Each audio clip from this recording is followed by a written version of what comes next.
ఓం విఘ్నేశ్వరాయ నమః.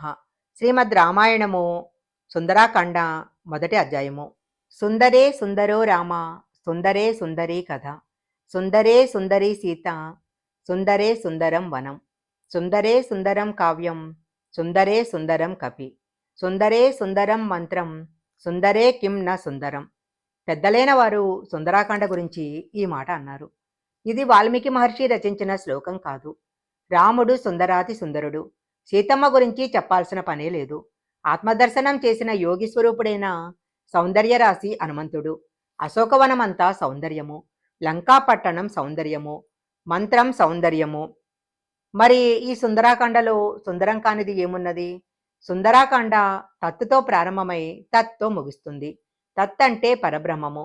సుందరాకాండని ఉపాసనాకాండ అని కూడా అంటారు. పరబ్రహ్మాన్ని ఎలా ఉపాసన చేయాలో ఈ కాండ మనకు నేర్పిస్తుంది. రావణుడి చేత అపహరించబడిన సీతమ్మ తల్లి యొక్క జాడను కనిపెట్టడం కోసము చారుణులు వెళ్లే మార్గంలో వెళ్లాలని హనుమంతుడు అనుకుంటాడు. ఎవ్వరూ చెయ్యని పని చేయటానికి వెళ్తున్న హనుమంతుడు ఆ పర్వతం మీద ఒక గొప్ప ఎద్దు నిలబడినట్లు నిలబడి ఉన్నాడు. వైడూర్యములలా మెరుస్తున్న పర్వత శిఖరం మీద ఉన్న పచ్చగడ్డిని తొక్కుతూ అటూ ఇటూ తిరుగుతున్నాడు. అప్పుడు ఆయన బయలుదేరే ముందు సూర్యుడికి, ఇంద్రుడికి, వాయుదేవుడికి, బ్రహ్మగారికి, సమస్త భూతాలకు నమస్కారం చేసి ప్రయాణానికి సన్నద్ధుడవుతున్నాడు. ఆ మహేంద్రగిరి పర్వతం మీద నిలబడి దక్షిణ దిక్కు వంక ఏకాగ్రతతో చూసి గట్టిగా తన పాదాలతో మహేంద్రగిరి పర్వత శిఖరాలను తొక్కాడు. అప్పుడు ఆ చెట్ల మీద ఉన్న పువ్వులన్నీ రాలిపోయి ఆయన మీద పడ్డాయి. ఆ పర్వతం మీద ఉన్న గుహలు నొక్కుకుపోయాయి.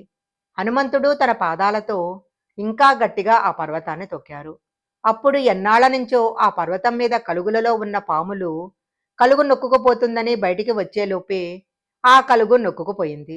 అప్పుడు కొంత భాగం బయట, కొంత భాగం లోపల ఉండిపోయింది. అప్పుడు ఆ పాములు ఆ బాధను తట్టుకోలేక అక్కడున్న శిలలకు కాట్లు వేశాయి. అప్పుడు ఆ విషంలో నుంచి పుట్టిన అగ్ని మహేంద్ర పర్వత శిఖరాలను కాల్చివేసింది. అప్పటిదాకా ఆ పర్వత శిఖరం మీద తమ భార్యలతో ఉన్న గంధర్వులు ఒక్కసారి లేచి ఆధారం లేని ఆకాశంలోకి వెళ్లి నిలబడ్డారు. వాళ్ళు హనుమంతుడిని చూసి ఆశ్చర్యపోయారు. అక్కడికి దేవతలు, మహర్షులు మొదలైన వారు వచ్చి ఆకాశం అంతా నిండిపోయి వాళ్ళిలా అనుకున్నారు, ఏం ఆశ్చర్యము! పర్వత స్వరూపమైన శరీరం ఉన్న హనుమంతుడు ఈరోజు సముద్రాన్ని దాటి వెళ్ళటానికి సిద్ధపడుతున్నాడు అని అనుకుంటూ హనుమంతుడిని ఆశీర్వదించారు. అప్పుడు హనుమంతుడు తన తోకను ఒక్కసారి పైకెత్తి అటూ ఇటూ ఊపి ఊపిరి తీసి తన వక్షస్థలంలో నిలబెట్టి గట్టిగా తన పాదాలతో ఆ పర్వతాన్ని తొక్కి తొడలను విశాలంగా పక్కకు పెట్టి ఒక్కసారి అక్కడున్న వానరాల వంక చూసి, రాముడి కోదండం నుంచి విడువబడ్డ బాణంలా నేను లంకాపట్టణం చేరుకుంటాను. అక్కడ సీతమ్మ దర్శనం అయితే సరే, లేకపోతే అక్కడి నుంచి స్వర్గలోకానికి వెళ్ళి సీతమ్మను వెతుకుతాను.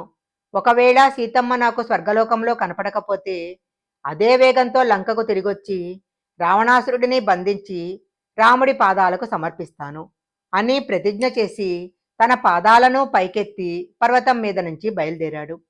హనుమంతుడు అలా వేగంగా పైకి లేచేసరికి కొన్ని వేల సంవత్సరాల నుంచి ఆ పర్వతం మీద పాతుకుపోయిన మహావృక్షాలు వేళ్లతో సహా ఆయనతో పాటు పైకి లేచాయి.